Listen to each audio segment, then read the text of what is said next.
نبی کریم صلی اللہ علیہ وآلہ وسلم نے ارشاد فرمایا کہ لوگوں، تمہارے والدین تمہارے لیے جنت کا سامان بھی ہیں اور جہنم کا سامان بھی۔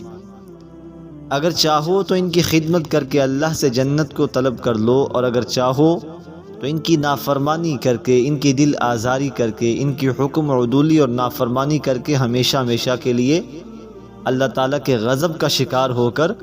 تم جہنم کا سامان تیار کر لو۔ تو والدین چونکہ اولاد سے بڑی محبت کرتے ہیں، تو اگر کسی انسان کے والدین دنیا سے اس حالت میں چلے گئے کہ وہ اپنی اولاد سے ناراض تھے، اپنی اولاد سے خفا ہو کر دنیا سے چلے گئے،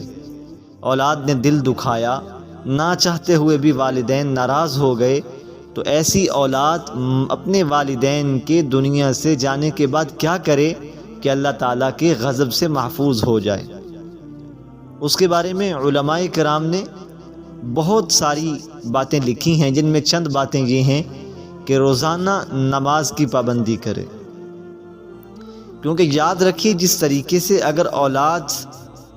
نیک کام کرے تو والدین کی قبر ٹھنڈی ہوتی ہے، اسی طرح اگر اولاد برے کام کرے گی اور اس برائی سے والدین نے روکا نہیں تھا اپنی اولاد کو، تو اس برے کاموں کی وجہ سے بھی والدین کی قبر میں آگ جلے گی۔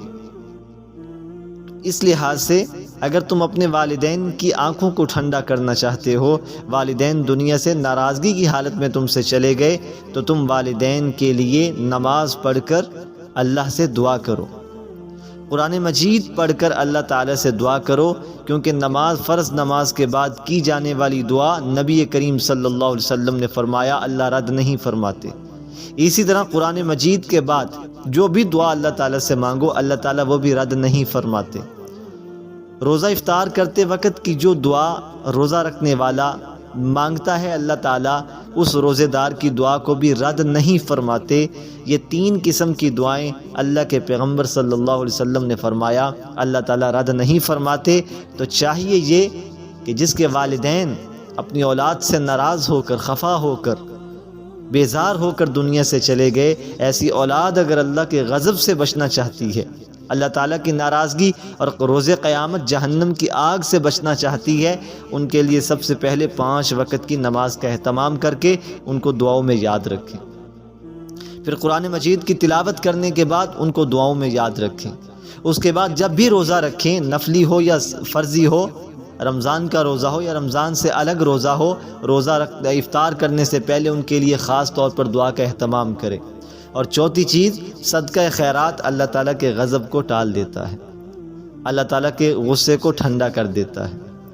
اسی طرح آنے والی مصیبتوں، آنے والی بلاؤں سے انسان کی حفاظت کرتا ہے۔ تو والدین کے ایصال ثواب کے لیے صدقہ خیرات مسلسل کرتے رہنا چاہیے، بھلے ہی کھجور کا آدھا ٹکڑا ہی کیوں نہ ہو،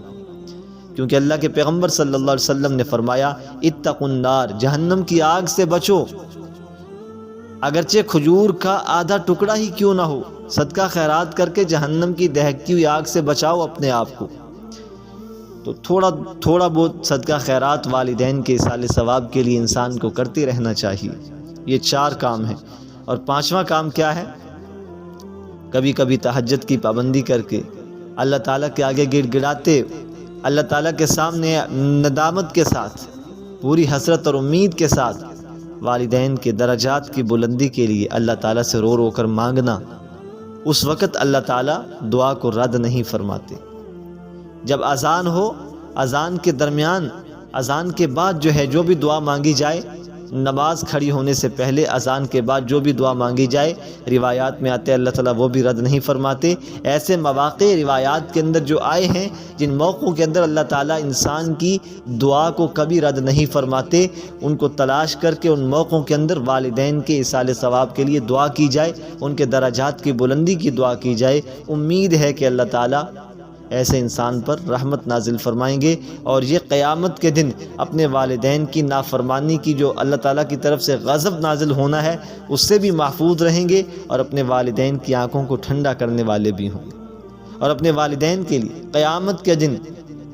اپنے والدین کے لیے جنت کا سامان اور ذریعہ بھی بنیں گے، اور والدین کی شفاعت کے اندر اپنا استحقاق بھی محفوظ ہوگا۔ اللہ تعالیٰ سے دعا ہے عمل کی توفیق عطا فرمائے۔